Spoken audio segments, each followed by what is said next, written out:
Game designer and friend Cassie Mothwin just released Clean Spirit, a collaborative role-playing game in which 3 to 5 players describe the process of tidying up a place someone lived.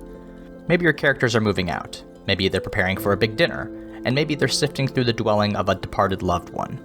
It's setting neutral, token-based, with a professional-grade layout and impressive art scheme that I loved. Mechanics are fairly straightforward. You have 3 personal and group goals, and by asking questions Wanderhome style, you accumulate enough tokens to complete said goals. It's a beautiful game that emphasizes roleplay, collaboration, and character growth. If you're just here for a high-level overview, that's it. Go get it! But aside from the mechanics and their execution, Clean Spirit is more than what's on the page. Like the difference between a house and a home, the distinction is what you put into it. I remember cleaning out the first apartment me and my would-be spouse lived in. 700 square feet crammed with old mattresses, Walmart dinnerware, and garage sale coffee tables. The morning her family arrived with a U-Haul, I had to buy a set of hex wrenches to dismantle the bulky green futon my parents gave us, the one I had a seizure on after working too many night shifts in a row. Even now, I look back on that apartment a bit fondly. I scrubbed my first failed attempts at cooking for myself out of that stovetop, dismantled the dining table where we hosted our first Friendsgiving, the last time my college friends and I celebrated a holiday together, a celebration tinged with grief over the election of Donald Trump. I was young and hopeful and ready to make a difference in the world. I was a lot different from who I am now. Clean Spirit is about the logistics of living in a space. Using prompts and tables, it asks players to imagine the ways in which a dwelling is shaped by necessity, by the demands placed upon a home by the people inside it. Mothwin asks players to consider more than the blueprints of their dwelling, to dig into what actually makes the space livable. What moldering leftovers will you find in the fridge, the remnants of what unknowingly became someone's last meal? Is it full of hand-me-down furniture, the best a group of broke adventurers can acquire? More importantly, why are you cleaning? Has the addition of a new puppy necessitated a carpet shampoo? Have long hours of overtime made it impossible for you to do anything else but slide your dirty dishes into the sink? Maybe it's springtime, and you've decided to sweep out the remnants of last year to make room for new opportunities. These questions set the stage for what the game wants to achieve. Your characters will be navigating these rooms, ostensibly to mop up a mess, but also to attempt to reorganize their own lives. Drilling into the specificity of the dwelling allows players to better understand its owners, which will cascade into their understanding of their relationships. I could not wait to leave our second apartment. We'd spent years living underneath neighbors that fought at all hours of the night. Someone was shot in the next building over. The last few months we'd spent a lot of time under that roof, stuck indoors thanks to the recent coronavirus outbreak. It was an easy move, though, since the new furniture and appliances we would have received at our now-canceled wedding reception were still in their boxes. It wasn't all bad. I'd spent more time with my partner those last few months than I had in the previous few years. I had plenty of time to patch up the drywall our new cats turned into their scratching post. And despite our ruined reception, we still got married. We were disappointed by a lot that year, but we had each other. Clean Spirit is a game about relationships. As a roleplay-centered game, it wants you to consider who you're inhabiting, and the way they feel about both their fellow cleaners, as well as the person who owns the dwelling. While relationship labels are all well and good, Clean Spirit also asks more thorny questions. Who do you look up to? Who comforts you? Why can't you get close to that person? These are all important things to think about in the context of cleaning, I think, because the act of work can bring nuances out in the way you feel about someone. Proximity, complexity of a task, and exhaustion can rub raw nerves or break down barriers. It's hard to stay silent about your feelings when you're both squeezing into an oven to scrape out residue from an improperly defrosted turkey. These feelings should drive your character, force them to make choices that help them earn the game's currency, called motivation tokens. Motivation tokens are earned almost entirely by interaction with other players. Crucially, the actions necessary to earn them push the narrative forward. Ask another question about a significant item, or recall a memory of the time spent in this room, offer a solution to an emerging problem, expand on the history your characters share, and help someone with their personal goal.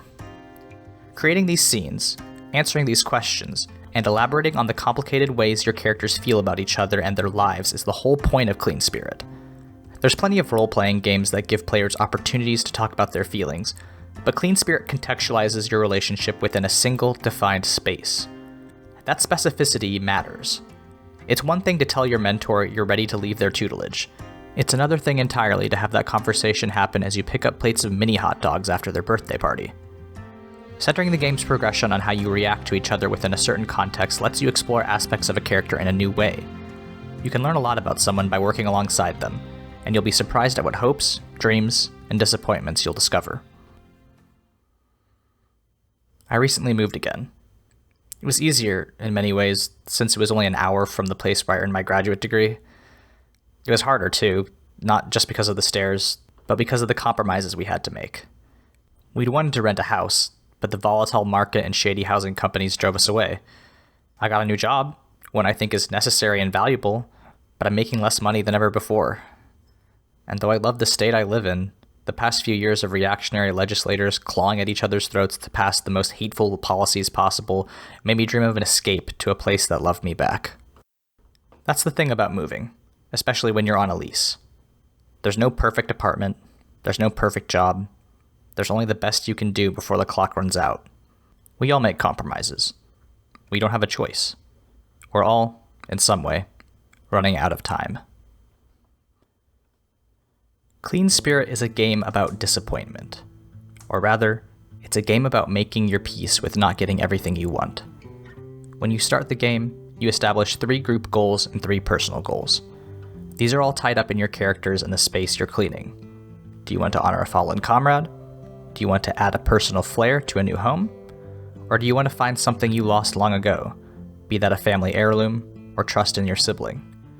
The catch is this: you can only actually achieve 2 of each of your goals. Throughout the course of play, your characters will either donate their motivation tokens to collaboratively finish off group goals, or cash them in to set up scenes to continue your personal arcs. But that sword of Damocles hanging over your cleaning crew's head is time, forcing you to prioritize and compromise. The text doesn't give suggestions for why you can't come back tomorrow, but I think that's for the best. For narrative purposes, it's best to create urgency, to make sure the pace of play doesn't slacken. Other than that, I think it just makes sense. I think there are always windows, brief moments when we know we have a chance to say something, but if we don't, we never get that chance again. I hope I don't have to move for a long time.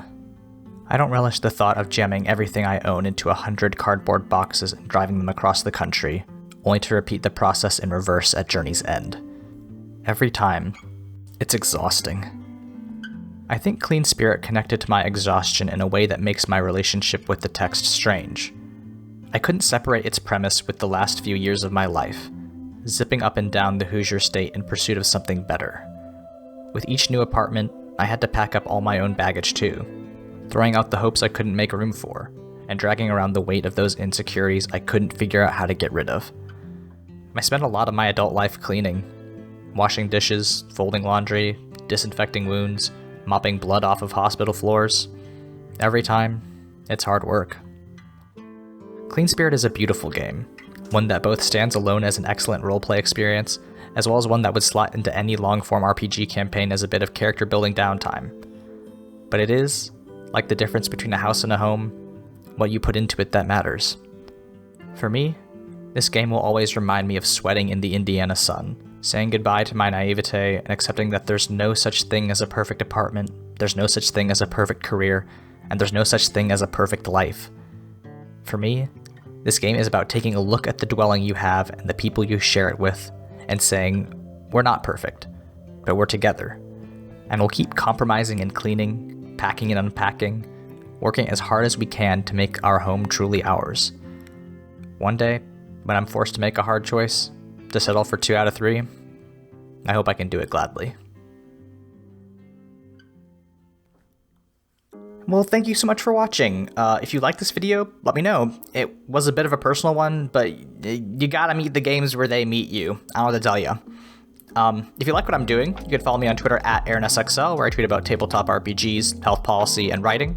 I also do 2 podcasts at Mortified Pod, where me and my friend Layla talk about media. This week we're doing Only Murders in the Building with Steve Martin, Martin Short, and Selena Gomez, so that'll be interesting.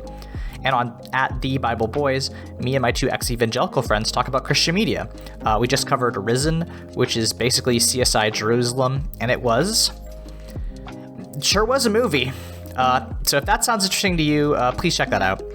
Anyway, thanks again. I honestly do appreciate everybody who watches these videos. I hope to have a new review out soon. Until then, bye.